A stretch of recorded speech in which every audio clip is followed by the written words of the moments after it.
बिस्मिल्लाहिर्रहमानिर्रहीम। अस्सलामु अलैकुम नाज़रीन, मैं हूं फ़रीद अहमद ख़ान मीरज़ई। आप देख रहे हैं पाकिस्तान के पहले एजुकेशनल वेब टीवी की स्क्रीन पे मैं और आप। नाज़रीन, हमारी कोशिश रहती है कि पाकिस्तान के मुख्तलिफ़ सियासी, समाजी और माशी मसाइल पे बात करें और अपने स्टूडियो में ऐसे मेहमानों को लेके आएँ जिनके तजुर्बे और जिनके काफ़ी तजुर्बा है उस फील्ड में, और उस पर वो अपना तजिया पेश कर सकें। नाज़रीन, इन्वायरमेंटल पोल्यूशन एक अहम मसला है, सिर्फ पाकिस्तान को नहीं बल्कि पूरी दुनिया को इसका सामना है। आज इन्वायरमेंटल पोल्यूशन की टॉपिक पे हम बात करेंगे। मेरे साथ स्टूडियो में मौजूद हैं आदिल नसीर साहब। आप बैरिया यूनिवर्सिटी में परमानेंट फैकल्टी मेंबर हैं। 2011 से बैरिया यूनिवर्सिटी में अपने फ़राइज़ सर अंजाम दे रहे हैं। 2011 में एज ए प्रोग्राम ऑफिसर इन्होंने बैरिया यूनिवर्सिटी ज्वाइन किए। उसके बाद 2012 से ताहाल as a permanent faculty member के तौर पे अपने फ़राइज़ संभाल रहे हैं। हम सर को अपने स्टूडियो में खुशामदीद कहते हैं। Sir, welcome to the show. Thank you very much जी। सर, सबसे पहले तो आप ये बताएं कि इन्वायरमेंटल पोल्यूशन से क्या मुराद है दरअसल? इन्वायरमेंटल पोल्यूशन बेसिकली है क्या? सबसे पहले कोई भी सब्सटेंस जो माहौल में, हमारे इन्वायरमेंट में ऐड होकर नुकसान दे इंसानी जान को, पौधों को, जानवरों को, तो हम इसको माहौलियाती आलूदगी कहते हैं, जिससे ये हमारी इंसानी जो जान है, जो लिविंग एक आपकी है, वो डिस्टर्ब हो। इसको हम कहते हैं माहौलियाती आलूदगी। सर, इसकी अक़साम पे अगर बात करें, सर इसके अक़साम के बारे में सर ज़रा बता दें। बेसिकली इन्वायरमेंटल पोल्यूशन जो है ये 3 तरह की होती है। एक होती है वाटर पोल्यूशन, एक होती है एयर पोल्यूशन, एक होती है लैंड पोल्यूशन। 3 तरह की इसकी अक़साम है। सबसे ज़्यादा सर कौन से इनमें जो अक़साम हैं, एयर पोल्यूशन है, वाटर पोल्यूशन है, लैंड पोल्यूशन है, सबसे ज़्यादा जो इस दुनिया में आज के लिए मेरे ख्याल से एयर पोल्यूशन है। तो एयर पोल्यूशन के ग्लोबली क्या असरात है, दुनिया पे इसके क्या असरात है? सबसे पहले तो एयर पोल्यूशन है क्या, ये फिनोमिना और ये फैक्ट्स बड़े इंपॉर्टेंट हैं कि किस वजह से एयर पोल्यूशन होती है। एयर पोल्यूशन होती है सबसे पहले जो इंडस्ट्री है, इंडस्ट्री आजकल डेजिग्नेटेड प्लेस के ऊपर होनी चाहिए। अगर इंडस्ट्री जो प्रॉपर गवर्नमेंट ऑफ पाकिस्तान या कोई भी गवर्नमेंट एक इंडस्ट्री एरिया एलोकेट करती है, जब उसके अकॉर्डिंगली वो इंडस्ट्री प्लेस नहीं होती, तो वो कॉज होती है एयर पोल्यूशन का। क्योंकि जब एक रूल्स, लॉज, रिस्पॉन्सिबिलिटीज़ डिफ़ाइन होती हैं, उस वक्त इनकी जगहें डेजिग्नेट हो जाती हैं कि इस जगहों के ऊपर आपने ये इंडस्ट्री प्लेस करनी है। और वो इन्वायरमेंटल प्रोटेक्शन एजेंसी है और कुछ ऑर्गेनाइजेशंस हैं जो इस चीज़ को मॉनिटर करती हैं। फिर जब वो गलत सिमत पे जाती है तो फिर ये एयर पोल्यूशन उसका रीज़न बनती है। क्योंकि जब इंडस्ट्री का जो धुआं होगा, चिमनियों का धुआं होगा, गाड़ियों का धुआं होगा, हाँ गाड़ियाँ तो चलें एक अलग पैरामीटर है, अभी इंडस्ट्री के पॉइंट ऑफ व्यू से मैं बात कर रहा हूँ, तो ये सारे के सारे कॉजेज़ होते हैं एयर पोल्यूशन के। जी सर। तो सर इस पे इसकी रोकथाम के लिए बहुत ज़्यादा ख़र्चा होता है, और इसके अलावा अगर हम देख लें इन्वायरमेंटल पोल्यूशन के ग्लोबली बड़े अखराजात हैं इसकी रोकथाम के लिए, इसके डिफरेंट जो प्रोजेक्ट्स हैं। तो इन्वायरमेंटल पोल्यूशन के ग्लोबली इसके इकोनॉमी पे क्या असरात हैं सर?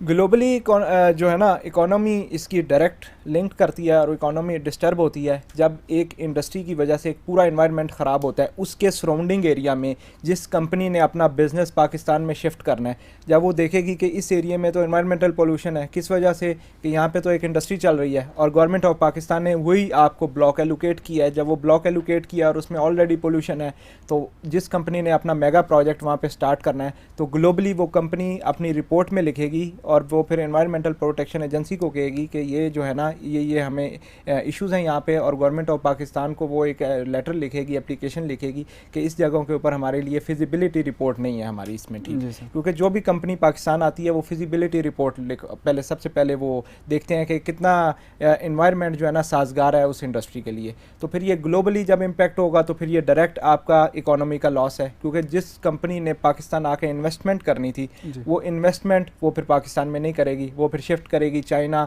दूसरे कंट्रीज़ में, जो जहाँ पे इन्वायरमेंटल प्रोटेक्शन एजेंसी, जहाँ पे रूल्स एंड लॉज जो फॉलो होते हैं। बदकिस्मती से पाकिस्तान में सारी पॉलिसीज़ और रूल्स तो अवेलेबल हैं, लेकिन उनको इम्प्लीमेंट नहीं किया जाता। तो ये एक सबसे बड़ी रीज़न है इकोनॉमी की। सर, उस मसले की तरफ भी जाएंगे, इनफरादी और पाकिस्तान की क्या पॉलिसी है, गवर्नमेंट की क्या करना चाहिए, उस पर बात करेंगे। सर, पिछले 500 साल में इतनी आलूदगी नहीं है जितने अगर हम एक सदी में देख लें, बहुत ज़्यादा आलूदगी होगी। और इसकी असल वजह सर एलपीजी है, जो एलपीजी से मेरे मुराद लिबरलाइजेशन, प्राइवेटाइजेशन और ग्लोबलाइजेशन। इसके सर क्या असरात है? ये जो एलपीजी का कंसेप्ट है, इसके क्या असरात है इन्वायरमेंटल पोल्यूशन? इन्वायरमेंटल पोल्यूशन जो आपका क्वेश्चन का पहला पार्ट था, ये जो जितनी भी आपने कहा कि अब ज़्यादा 500 साल पहले आलूदगी ज़्यादा नहीं थी, अब क्यों बढ़ती जा रही है? जैसे जैसे टेक्नोलॉजीज़ इंट्रोड्यूस होती हैं, चाहे पाकिस्तान में चाहे वर्ल्ड वाइड, जब टेक्नोलॉजी इंट्रोड्यूस होगी तो टेक्नोलॉजी के साथ साथ प्रॉब्लम्स भी आएंगे। जितने ज़्यादा, मैं आपको इसकी एग्जांपल देता हूँ कि हम डिफरेंट मेडिसिन यूज़ करते हैं, और जैसे अब आजकल हम खाद यूज़ करते हैं, यूरिया यूज़ करते हैं। अब इनका एक पॉजिटिव पॉइंट भी है, इसी तरह इनका एक नेगेटिव पॉइंट भी है। ये किसी जगह पे हमारे लिए नुकसानदेह भी होती हैं। तो जैसे जैसे टेक्नोलॉजी को हम यूज़ करते जाते हैं और हमारी कुछ एडवांसमेंट आती जाती हैं, इसी तरह हमारे कुछ उसकी वजह से कुछ चीज़ें लैक कर जाती हैं, जिस वजह से ये प्रॉब्लम क्रिएट होते हैं। सर आपने टेक्नोलॉजी की बात की, यहाँ पे टेक्नोलॉजी का सर जिक्र करना चाहूँगा। तरक्की के बाद सर एटम बम बन गया है, जो रेडियो एक्टिव वेव्स हैं उसके भी बड़े असरात हैं माहौल पे, स्पेशली जो टेम्परेचर है दुनिया का वो राइज होता जा रहा है, जिसकी सबसे बड़ी वजह ये रेडियो एक्टिविटी का जो कंसेप्ट है वो है। तो सर टेक्नोलॉजी के कितने असरात हैं, किस हद तक असरात है ग्लोबली, हम इन्वायरमेंटल पोल्यूशन की अगर बात करें? टेक्नोलॉजी के असरात तो ग्लोबली अगर बात करें, सबसे पहले तो जो ग्लोबली आपको पता होना चाहिए कि सारी वर्ल्ड में आजकल वेदर चेंज हो रहा है, क्योंकि अर्थ रोटेट भी करती है और जियोग्राफिक लोकेशंस जो हैं वो हर कंट्री अपनी चेंज कर रहा है। जब जियोग्राफिक लोकेशन चेंज होगी तो उस जगह का ख़ास एक टेम्परेचर चेंज हो जाएगा। अब जब टेम्परेचर चेंज होगा तो पूरी की पूरी आपकी आजकल जो इंडस्ट्री है, आपकी इकोनॉमी है, ये अगर डायरेक्टली देखा जाए तो एनवायरनमेंट के ऊपर बेस कर रही है, और अगले आने वाले दिनों में ये एनवायरनमेंट बड़ी इंपॉर्टेंट फील्ड बन जाएगी। इसकी एक मिसाल मैं आपको दे देता हूँ। जैसे एक प्रोजेक्ट पाकिस्तान में लॉन्च हुआ मेट्रो बस का। अब मेट्रो बस के ऊपर भी एनवायरमेंटल प्रोटेक्शन एजेंसी के बड़े रूल्स फॉलो होते हैं कि जो आपने ये दरख्त काटे, जो आपने वो जगह सड़कों के लिए बनाई, उसका माहौल के ऊपर क्या असर है। क्योंकि जब आपने दरख्त काटे, अगर उसका आपने अल्टरनेटिव वहाँ पे नहीं लगाया, वो जो पौधे आपने काटे वो नहीं लगा रहे, तो फिर ऑक्सीजन की हवा में कमी होगी। जब ऑक्सीजन कमी होगी तो जैसे हम इस्लामाबाद में बैठे हैं, इस्लामाबाद की एक ब्यूटी है इसकी ग्रीनरी, तो ग्रीनरी एरिया जैसे जैसे ख़त्म होगा ऑक्सीजन की कमी होती जाएगी। ऑक्सीजन की कमी जब होती जाएगी तो इसकी वजह से डिफरेंट बीमारियां जो है ना वो इंट्रोड्यूस होंगी। सर यहाँ पे आपने मेट्रो की बात की, लाहौर में जो ऑरेंज ट्रेन का जो एक प्रोजेक्ट चल रहा है तो उसमें बड़ा इशू आ रहा है लोगों को, कांसी वगैरह के और इस तरह की बीमारियों का वो भी ला के। तो सर बीमारियों के क्या असर, इन्वायरमेंटल पोल्यूशन के बीमारियों के हवाले से क्या? बेसिकली ये जो पोल्यूशन सारी, ये जो मैंने आपको 3 इकसाम बताई, ये बेसिकली इन्हीं की वजह से बीमारियाँ पैदा होती हैं। बीमारियाँ कहाँ से बनती हैं? लाहौर की जहाँ तक आपने बात की, लाहौर में डेंगू फीवर, क्योंकि अब जब आप एनवायरनमेंट को गंदा करेंगे, आपने जगह कंजस्टेड कर दी ऑरेंज ट्रेन की वजह से, वो जगह आपने जब लोगों को शिफ्ट किया एक से दूसरी प्लेस में और आपने उनकी प्रॉपर अरेंजमेंट्स नहीं की, आपने नहीं देखा कि उनको कहाँ कहाँ उनको शेल्टर्स देने चाहिए। जब आप proper arrangement government of Pakistan ख़ुद नहीं करेगी तो फिर लोग खुद से करते हैं। जब खुद से करते हैं लोग, मैं और आप जब खुद से स्टार्ट करेंगे तो वो अनप्लान्ड चीज़ें होंगी, क्योंकि वो हम इंडिविजुअल कैपेसिटी में प्लान्स बना रहे हैं। जब इंडिविजुअल कैपेसिटी में हम प्लान्स बनाएंगे तो वो फिर इंडिविजुअल बेसिस के ऊपर, तो किसी को एक दूसरे का नहीं पता होगा, ना गवर्नमेंट ऑफ पाकिस्तान का पता होगा, तो ये फिर सारी चीज़ें जब इकट्ठी होती हैं तो फिर ये इससे बीमारियां पैदा होती हैं, क्योंकि आपने सारी चीज़ें अनप्लान्ड की, आपने प्रॉपर जो आपका कचरा है उसको डिस्पोज ऑफ नहीं किया प्रॉपरली। ऑल्दो के Lahore waste management company Lahore में काम कर रही है, लेकिन वो भी क्योंकि जब आप इंडिविजुअल कैपेसिटी में चीज़ें स्टार्ट कर देंगे तो उनको तो नहीं पता होगा कि आपका कचरा कितना प्रोड्यूस हो रहा है और कहाँ से हमने उठाना है। तो मैं, ये मेरी रिकमेंडेशन है इस फोरम से कि गवर्नमेंट ऑफ पाकिस्तान इस किस्म के प्रोजेक्ट्स के लिए पहले से प्लानिंग करके जगह एलोकेट करे। जब वो एलोकेशन करेगी उस जगह की तो प्रॉपर सिस्टम से काम होगा और बीमारियां भी कम होंगी। सर पाकिस्तान से चलते हैं वापस ग्लोबल वर्ल्ड की बात करते हैं। सर इन्वायरमेंटल पोल्यूशन की वजह से टेम्परेचर में मैंने जस्ट पहले जिक्र किया कि राइज बहुत ज़्यादा टेम्परेचर बढ़ रहा है, तो बहुत ही ज़्यादा अलार्मिंग पोजीशन है for the existence of the life on the earth. Sir एक रिपोर्ट के मुताबिक 2025 तक 70% बांग्लादेश, 30% न्यूयॉर्क, 30% मुंबई और 30% जो कोस्टल बेल्ट है वो सबमर्ज, वो डूबने का खदशा है सर उसका। तो क्या कहेंगे सर एग्जिस्टेंस ऑफ लाइफ के, इन्वायरमेंटल पोल्यूशन के existence of life on the earth क्या असरात हैं सर? एग्जिस्टेंस ऑफ लाइफ जो ऑन द अर्थ है ये जो आपने फिगर्स कोट की, मेरे नॉलेज में नहीं है ये फिगर्स, डिफरेंट ऑर्गेनाइजेशंस अपनी रिपोर्ट्स देती रहती हैं और वो फैक्ट्स के ऊपर वो अपना सर्वेस करती हैं और वो उन बेसिस के ऊपर ये वो डाटा देती हैं। अब एग्जिस्टेंस ऑफ लाइफ जो है ना हर जगह के, ये एक इंसानी फितरत है, जानवरों के अंदर ये भी फितरत कि वो इन्वायरमेंट देख के अपने आप को एडजस्ट करता है हर एक। अब आप देखें कि जो कैंगरूज हैं कैंगरू का नाम आपने सुना होगा। कैंगरूज एक स्पेसिफिक कंट्री में होते हैं, पाकिस्तान में नहीं होते, इंडिया में नहीं है, ऑस्ट्रेलिया में, ठीक है, ऑस्ट्रेलिया।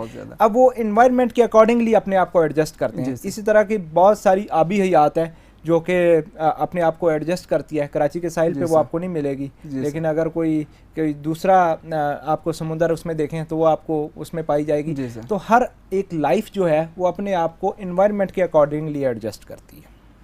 तो सर इसके वैसे क्या असरात होंगे, आप क्या समझते हैं? जो ये रिपोर्ट्स हैं, रिपोर्ट्स तो रिपोर्ट ही हर ऑर्गेनाइजेशन की अपनी एक पॉलिसी है, तो क्या वाकई में ख़तरात मौजूद हैं? ये जो मैं फिगर्स बता रहा हूँ 70% बांग्लादेश डूबने के, वाकई में भी चांसेस हैं? सिर्फ रिपोर्ट ही है? बिल्कुल, जो रिपोर्ट्स होती हैं वो फैक्ट्स के ऊपर होती हैं, उनके ऊपर डिफरेंट साइंटिस्ट ने काम किया होता है, जो रिनाउंड पॉलिटिशियंस पॉलिसीज़ बनाते हैं वो उसके ऊपर काम करते हैं। तो रिपोर्ट्स को तो डिनाई नहीं कर सकते, लेकिन बेसिक जो गवर्नमेंट के हर कंट्री के अपने, जो क्योंकि आप ग्लोबली बात कर रहे हैं, हर कंट्री के अपने रूल्स एंड रेगुलेशन होते हैं। जब वो रूल्स एंड रेगुलेशन फुलफिल करती है गवर्नमेंट बेसिकली क्या है, गवर्नमेंट का काम होता है कि वो जो रूल्स बनाते हैं उसको इम्प्लीमेंट कराए।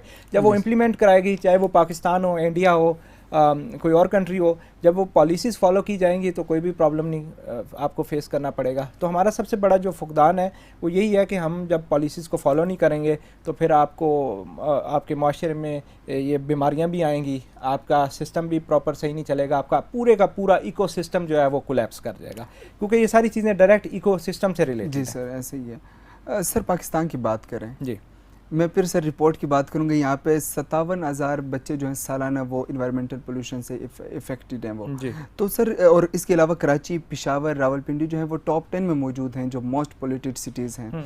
तो सर पाकिस्तान के बारे में क्या कहेंगे? क्या वजूहत है कि ये मुसलसल इन्वायरमेंटल पोल्यूशन बढ़ रही है बजाय कम होने के बढ़ती जा रही है? सर क्या वजूहत है?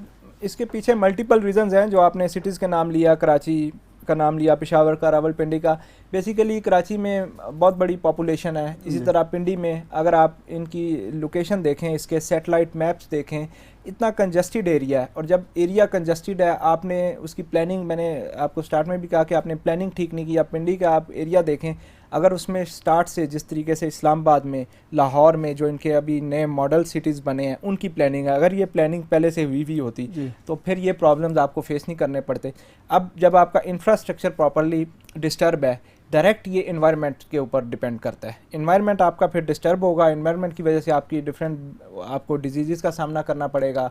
अभी आप देखें, जब हॉस्पिटल्स का आप डाटा उठा के देख लें, ये इसमें कराची का, रावलपिंडी का, लाहौर का, जैसे ऑरेंज ट्रेन की आपने बात की, तो बहुत सारे लोगों को डेंगू फीवर है। आपको जब सॉइल की वजह से डिफरेंट बीमारियां लगती हैं, उसकी वजह से आपका लंग्स के अंदर इन्फेक्शन होता है। स्किन डिजीज़ आजकल बड़ा इंपॉर्टेंट है। स्किन डिजीज़, ये सारी जो बीमारियां हैं इन्वायरमेंट की वजह से, उसकी वजह से आपकी स्किन डैमेज होती है। जी सर। सर यहाँ पे फ़राइज़ की भी बात की जाएगी। सर इंडिविजुअली, सर इनफरादी तौर पे क्या फ़राइज़ हैं पाकिस्तानी के कि वो इसको कैसे रोके? सर इनफरादी हैसियत से तो देखा जाए, हमें हर पाकिस्तानी का ये फ़र्ज़ है कि वो सबसे पहले तो अपना घर साफ़ करे, अपना गली साफ़ रखे, अपना मोहल्ला साफ़ रखे, अपना स्कूल, कॉलेज, यूनिवर्सिटी, जिस जगह पे उसकी लिविंग एग्जिस्ट करती हैं उस जगह पे उसको साफ़ रखना उसका फ़र्ज़ है। और उस वजह से जब वो हर बंदा एक अपनी ज़िम्मेदारी का उसको एहसास होगा, उससे आपकी बीमारियां भी कम होंगी और गवर्नमेंट के लिए भी आप प्रॉब्लम्स कम क्रिएट करेंगे। सर ये तो हमारे मजहबी फरीज़ा है। अगर हम देखें सर, इस्लाम में बहुत ज़्यादा अहमियत दी गई है सफाई को। जी। वो जापानीज़ कहते हैं कि हमने सफाई के लिए बहुत ही आसान तरीका ढूंढ निकाला है कि हम वो जहाँ हम रहते हैं वो इलाका गंदा ही नहीं करते, तो ज़ाहिर सी बात सफाई की ज़रूरत ही नहीं पड़ती। सर यहाँ पे कुछ पॉलिसीज़, हुकूमत की पॉलिसीज़ पे जाने से पहले सर मैं कुछ एक्ट्स की बात करूँगा। जी। इन्वायरमेंटल प्रोटेक्शन एक्ट्स 1997 है। इसके अलावा भी बेशुमार एक्ट्स हैं। सर एक्ट्स पे अमल दरामद कराना क्या हमारा इनफरादी फरीज़ा नहीं है, या खामखा गवर्नमेंट को फोर्स इसको पे अमल दरामद कराने के लिए आवाम को फोर्स करना होगा? मैं इसका जो आपको जवाब देता हूँ, इंटरनेशनली हम स्टार्ट करते हैं।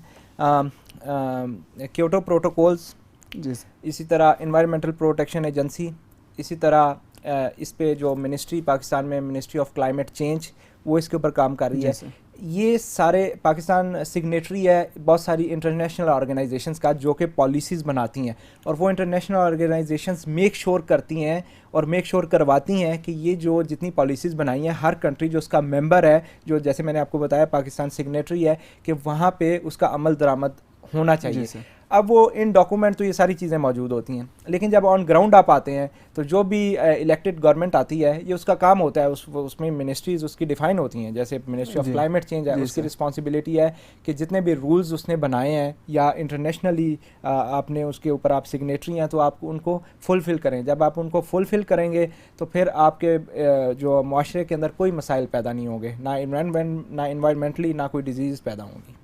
सर, इन्वायरमेंटल पोल्यूशन की रोकथाम के लिए जंगलात का बहुत अहम किरदार। जी, हम बजाय दरख्त उगाने के हम काटते जा रहे हैं सर। इसमें इनफरादी इंडिविजुअल्स की भी सर इसमें मसाइल हैं, गवर्नमेंट की भी सर कुछ को गलतियां हैं। मगर सर आप देखें, ये जो आप जाएं इस तरह बलूचिस्तान की तरफ जाएं, कैपी की तरफ जाएं, जहाँ पे गवर्नमेंट, वहाँ पे लोग खुद जाके काटते हैं। तो सर ये इनफरादी तौर पे आप क्या कहेंगे जंगलात के बारे में? जंगलात हम उगा ही नहीं रहे, इसके बारे में आप क्या कहना चाहेंगे? इनफरादी तौर पे तो हर एक पाकिस्तानी जो शख्स है उसका कौमी फरीज़ा है कि वो अपना हिस्से का काम करे और मैक्सिमम, वैसे तो ये कहते हैं कि एक पौधा उगाएं, तो इसमें मैं कहता हूँ कि हर अपने सराउंडिंग में जो आपको एरिया नज़र आए उसमें आप ज़्यादा से ज़्यादा दरख्त उगाएं, तो उसमें आपका माहौल भी अच्छा बनेगा, आपकी ऑक्सीजन का लेवल वहाँ पे अच्छा होगा और ख़ुद आप वैसे भी एक अच्छा फील करते हैं। आप कभी आप जाएं ज़रा ग्रीनरी एरिया में, तो आप एक, क्योंकि ये नेचर है ना, हमने बेसिकली नेचर के अगेंस्ट जाना शुरू कर दिया है। आप देखें कि आपको सॉइल आपकी नेचर है, आपका वाटर फ्रेश वाटर, और इन चीज़ों की कोई कॉस्ट नहीं है। सॉइल की कोई कॉस्ट नहीं है, हर जगह फ्री है। वाटर की कोई कॉस्ट नहीं है, हर जगह आपको natural water free of cost है। ऑक्सीजन आपको फ्री ऑफ कॉस्ट है। हमने क्या किया है, हमने एक ट्रेंड बना लिया है कि जिस जगह पे हमें पे करना पड़े हम वहाँ के ऊपर अपनी जो है ना एक्यूरेसी का लेवल बढ़ा देते हैं। जिस जगह के ऊपर हमें फ्री ऑफ कॉस्ट चीज़ें मिले हम उनको मिस यूज़ करते हैं और हम उनको कैजुअल लेते हैं। तो हम जब चीज़ों को कैजुअल लेना नहीं शुरू करेंगे, एक सीरियस, क्योंकि ये एक दरख्त लगाना एक सीरियस काम है, ऑल्दो इसके ऊपर कोई कॉस्ट भी नहीं है।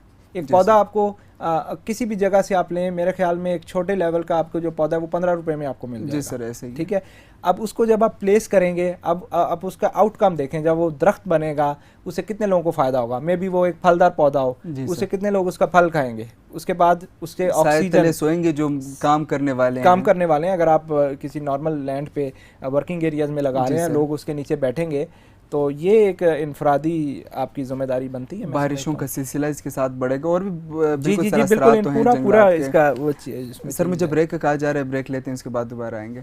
नाज़रीन, हम लेते हैं एक छोटे से ब्रेक, उस ब्रेक के बाद दोबारा आएंगे और इन्वायरमेंटल पोल्यूशन के मौजू पे सर से गुफ्तगू करेंगे। हमारे साथ मौजूद हैं सर आदिल नसीर साहब।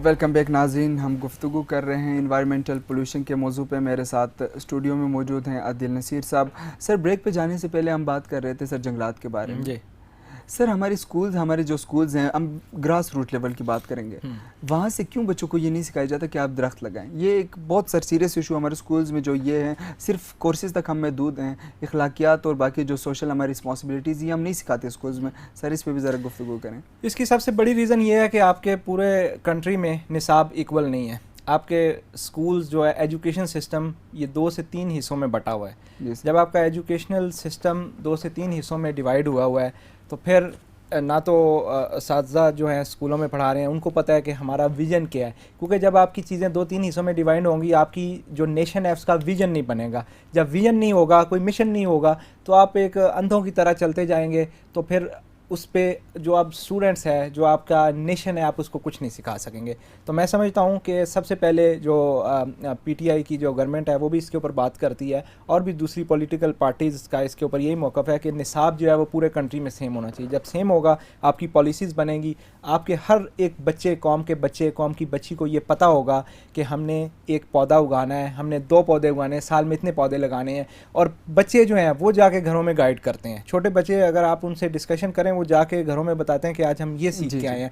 तो इस तरीके से ये एक अच्छा आपके लिए अवेयरनेस भी इससे क्रिएट हो सकती है। सर, बल्कि ये मेरे ख्याल से कैपी के गवर्नमेंट ने 5 नंबर देने का वादा किया था कि अगर कोई स्टूडेंट दरख्त लगाएगा तो उसको बोर्ड्स के एग्ज़ाम में हम मार्क्स दे देंगे। सर जी, सर ज़रा स्कूल लेवल से आगे आप कॉलेज लेवल की बात करते हैं सर, आप क्यों नहीं, आप क्या समझते हैं, आप खुद भी सर एक उस्ताद हैं, आपका क्या ख्याल है सर, एक कोर्सेज़ में जो कॉलेज लेवल पे कोर्सेज़ हैं या यूनिवर्सिटी लेवल पे कोर्सेज़ हैं, उनमें से सर ऐसे कोर्सेज़ भी होने चाहिए जो हमें अपनी सोशल रिस्पॉन्सिबिलिटीज़ को अदा करने का सर एक आधा कोर्स निसाब में ज़रूर होना चाहिए जिसमें सोशल रिस्पॉन्सिबिलिटी का जिक्र हो कि आपकी सोशल रिस्पॉन्सिबिलिटीज़ क्या हैं।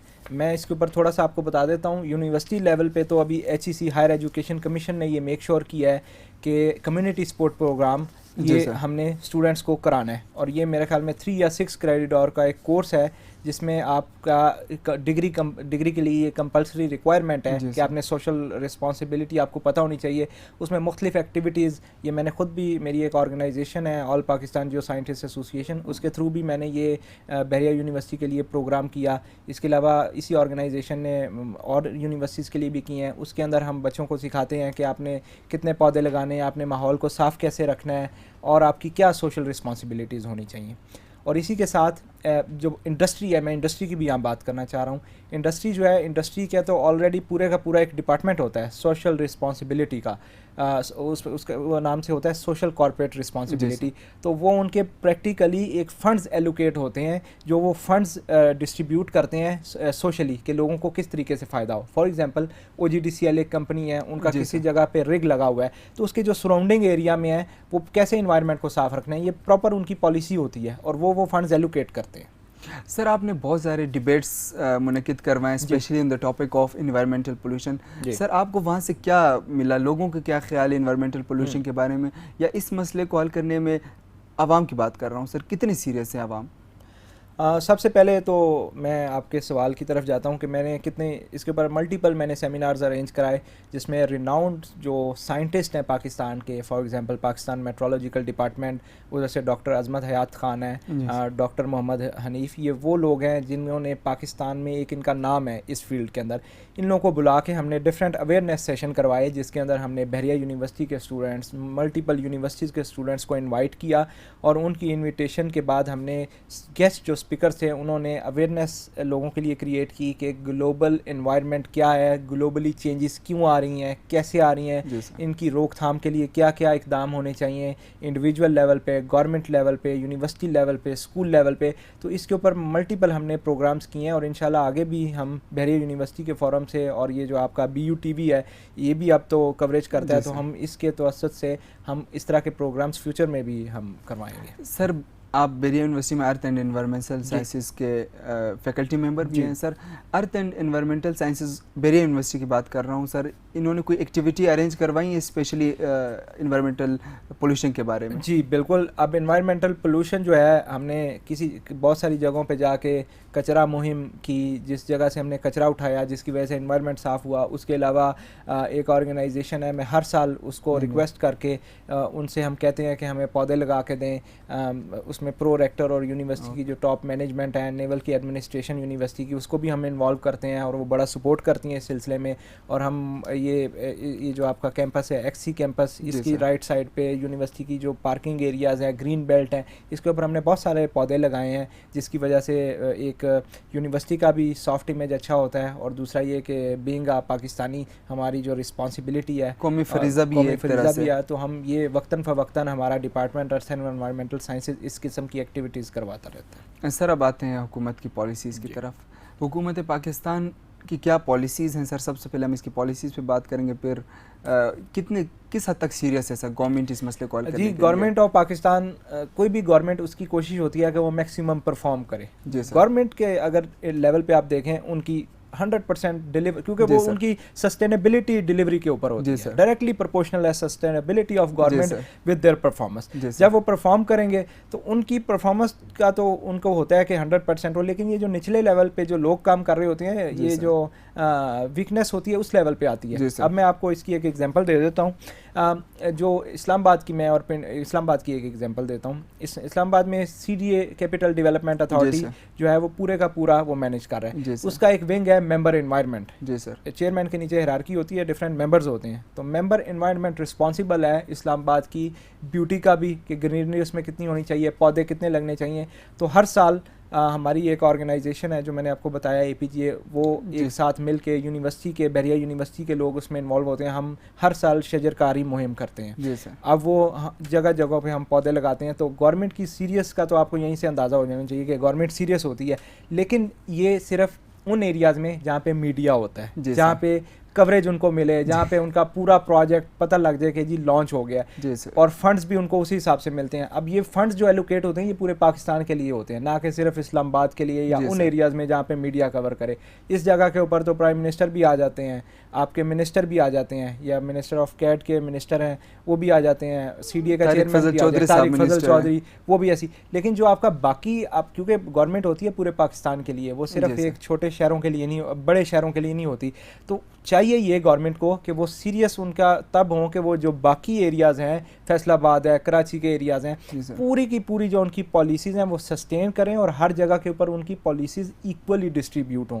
जब आपका वर्क ब्रेकडाउन स्ट्रक्चर अच्छा बन जाएगा तो फिर आपकी गवर्नमेंट भी अच्छी परफॉर्म करेगी, उसकी परफॉर्मेंस। क्योंकि ये जो आपने अभी आप सर्विस बता रहे थे, ये सर्विस कौन लोग करते हैं? ये मुख्तलिफ मल्टीपल जो इंटरनेशनल ऑर्गेनाइजेशंस हैं ये सर्विस करती हैं कि ये इदारा गवर्नमेंट का ठीक काम नहीं कर रहा। तो वो जब वो मॉनिटर वो सैंपल्स लेती हैं, वो जाके लाहौर में सैंपल्स लेंगी, वो कराची में सैंपल्स लेंगी, मुल्तान में सैंपल्स लेंगी, कोयटा में सैंपल्स लेंगी, इस्लामाबाद में सैंपल्स लेंगी, रावलपिंडी में सैंपल्स लेंगी। अब जब सैंपल्स में वो देखेंगी कि इस्लामाबाद में तो जी इस महीने के अंदर या इस स्पेशली सीज़न में 500 दरख्त लगाया है, लाहौर में कितना लगाया है 2, कराची 3, तो फिर उनको पता चल जाएगा कि उस जगह पे ये पैसा तो गया लेकिन वहाँ पे करप्शन हुई और उन्होंने परफॉर्म नहीं किया। तो फिर वो इंटरनेशनल सर्वेज आ जाते हैं, रिपोर्ट्स आ जाती हैं, वहाँ पे जब गवर्नमेंट को रिफ्लेक्शन होती है गवर्नमेंट की, फिर गवर्नमेंट को फेस करनी पड़ती हैं। फिर ये गवर्नमेंट की रिस्पॉन्सिबिलिटीज़ है कि वो हर जगह के ऊपर डिस्ट्रीब्यूशन इक्वल करे। सर पॉलिसी के हवाले से आपसे एक सजेशन लेना चाहूँगा। देखें सर, मैं आपको पहले जो सर्वेस के बारे में बताते हुए मैंने ये बात की कि कराची, पेशावर एंड रावलपिंडी पाकिस्तान दुनिया के जो टॉप 10 मोस्ट पोल्यूटेड सिटीज़ हैं उनमें शामिल हैं। क्यों ना सर हम ये जो हमारे पास जो इंडस्ट्रीज़ हैं हम उनको बलूचिस्तान की तरफ शिफ्ट कर दें। वहाँ पे बहुत ज़्यादा एरिया के हवाले से बलूचिस्तान सबसे बड़ा सूबा है, तो क्यों हम वहाँ शिफ्ट नहीं कर देते? सर इस बारे में आप क्या सजेस्ट करेंगे गवर्नमेंट को? ये पहले तो बात है कि ये इतना ईजी नहीं है कि आपके पूरे कंट्री की इंडस्ट्री आप बलूचिस्तान में शिफ्ट कर दें। जी सर। क्योंकि जो इंडस्ट्री, बहुत सारी इंडस्ट्री गैर मुल्की कंपनियों ने भी लगाई हुई है, उनकी जियोग्राफिक लोकेशन उनको देखनी पड़ती है, गवर्नमेंट के उनको परमिट्स मिले हुए होते हैं।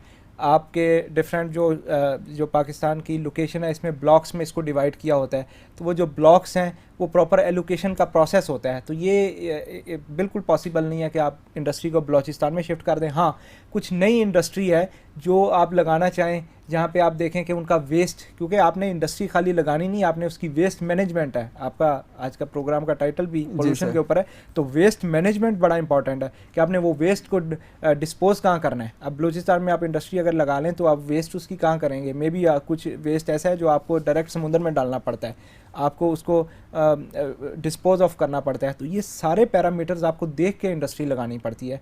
तो ये जो है ये गवर्नमेंट का काम है कि वो ऐसे एरिया ज़रूर डेजिग्नेट करे कि जिस जगह के ऊपर बाहर से सरमायाकारी आए और आपकी इकोनॉमी भी बेहतर हो और आपका मुल्क भी तरक्की करे।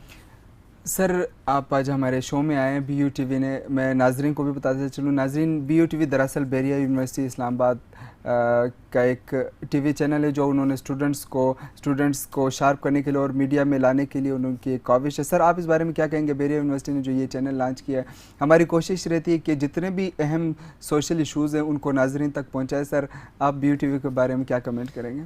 BUTV माशाल्लाह अच्छा काम कर रहा है और स्टूडेंट्स के लिए ख़ास तौर पे ट्रेनिंग उनको मिल रही है और जो इनका स्टाफ है बड़ा कोऑपरेटिव स्टाफ है। जगह जगह इनकी रिपोर्टिंग हम देख रहे होते हैं, वीकेंड के प्रोग्राम्स होते हैं। रिसेंट हमने एक एक्टिविटी की जो कि लामोंताना के ऊपर थी, एक organization all Pakistan geo scientist association की, वो उन पे इनकी कवरेज थी और माशाल्लाह इनके पास रिसोर्स पूरा है और टैलेंट भी मौजूद है। क्योंकि टैलेंट जो इंडस्ट्री में जाता है वो भी एकेडेमिया से जाता है, तो एकेडेमिया के अंदर ही जब ये चैनल बन गया और ये पाकिस्तान में वाइड चैनल है फर्स्ट एजुकेशनल वेब टीवी, जिसमें जो एजुकेशनल इंस्टीट्यूशन के अंदर इस तरह की अपॉर्चुनिटी नहीं होती, तो मैं समझता हूँ एक बड़ा पॉजिटिव स्टेप है यूनिवर्सिटी का कि उन्होंने इस किस्म की अपॉर्चुनिटी स्टूडेंट को भी दी और स्टाफ को भी इनका बड़ा कोऑपरेटिव है। और ख़ास तौर पे जो वहीद साहब और उनकी टीम है और सारे लोग ये काम कर रहे हैं। ये आपके दूसरे कैमरा मैन हैं फजल साहब हैं, ये लोग बड़ा अच्छा काम कर रहे हैं इसके ऊपर, और इन लोगों का भी फ्यूचर इससे वाबस्ता है। कल को मे भी इनको इंडस्ट्री इतना हैवी पैकेज दे के ऑफ़र करके इनको अपने पास बुला लें, तो ये चीज़ इंशाल्लाह सिलसिला चलता जाएगा। BUTV भी अच्छा चलेगा, यूनिवर्सिटी भी अच्छा चलेगी, और मेरी विश है कि कल को अगर ये भी maybe there is a possibility कि ये एक चैनल में कन्वर्ट हो जाए, ये पॉसिबिलिटी है इंशाल्लाह। सर थैंक यू, वक्त सर कम है, गुफ्तगू बहुत ज़्यादा इंटरेस्टिंग है सर, दिल तो चाह रहे कि इस पर और भी बात करें, मगर टाइम की कमी की वजह से प्रोग्राम का यहीं इख्तिताम करना पड़ेगा। सर बहुत शुक्रिया सर, टाइम देने का शुक्रिया। वेलकम। नाज़रीन, हमारी कोशिश रही कि आज के प्रोग्राम में हम इन्वायरमेंटल पोल्यूशन के टॉपिक को कवर करें। हमारे साथ आज मौजूद थे आदिल नसीर साहब, जिनकी कोशिशों से, जिनका वसी तजर्बा था इस फील्ड में, उन्होंने कोशिश की कि इस टॉपिक को कवर करें। सबसे पहले तो नाज़रीन एक आखिर में एक बात कहना चाहूँगा कि इनफरादी फ़राइज़ की ज़रूरत है। जब तक हम इनफरादी तौर पर इन्वायरमेंटल पोल्यूशन के ख़िलाफ़ नहीं लड़ेंगे तब तक इसका कोई फ़ायदा नहीं होगा। सिर्फ गवर्नमेंट का काम नहीं है, यह हमारा दीनी फ़रीज़ा है, यह हमारा कौमी फ़रीज़ा है कि हम अपने माहौल को, जहाँ हम रहते हैं वहाँ के रहने वाले, अपने जो आसपास का इलाका है उसको साफ़ रखें। उनको साफ़ रखेंगे, जब एक इनफरादी तौर पर हम इस चीज़ को साफ़ रखने की कोशिश करेंगे तो इंशाल्लाह पूरा मुल्क साफ़ होगा। जब मुल्क साफ़ होगा तो पूरी दुनिया में हम ग्लोबली इस चीज़ पे इन्वायरमेंटल पोल्यूशन के ख़िलाफ़ कामयाब होंगे। नाज़रीन, आखिर में हम एक डॉक्यूमेंट्री दिखाएंगे जिसमें हम इन्वायरमेंटल पोल्यूशन के बारे में कुछ रिपोर्ट्स का जिक्र होगा, कुछ मसाइल का जिक्र होगा, कुछ मसाइल के हल का जिक्र होगा। आज के लिए आप वो वीडियो देखिए और आप हमें इस प्रोग्राम के हवाले से फ़ीडबैक दे सकते हैं। आप हमें ईमेल लिख सकते हैं @मैं और आप MAYNAURAAP@gmail.com। आज के लिए इतना ही, आपसे मुलाकात होगी नेक्स्ट वीक कुछ नए मसाइल लिए, कुछ नए मसाइल का हल लिए। तब तक के लिए इजाज़त दीजिए, अल्लाह हाफ़िज़।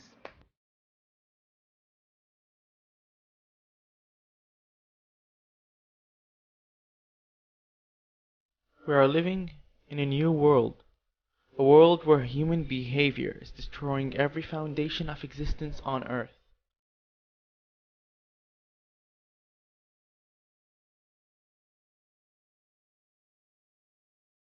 Pollution is like a disease, if not already a disease. It is consuming our oxygen supply, essential to preserve our existence for the centuries to come. Industrial emissions are invading the atmosphere with poisonous gases like nitrogen dioxide, sulfur dioxide, and carbon dioxide, in addition to carbon monoxide.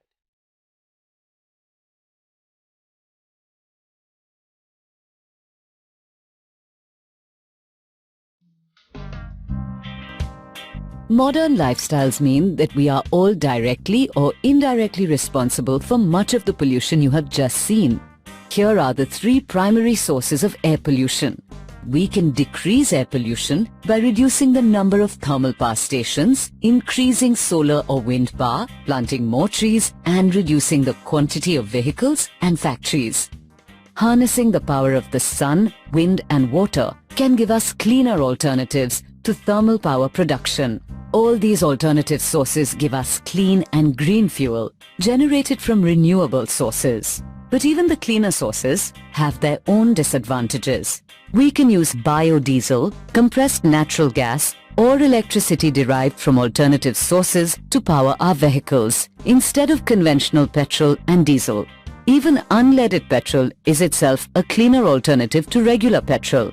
Some communities can set up a common biogas plant, use solar cookers, or liquefied petroleum gas.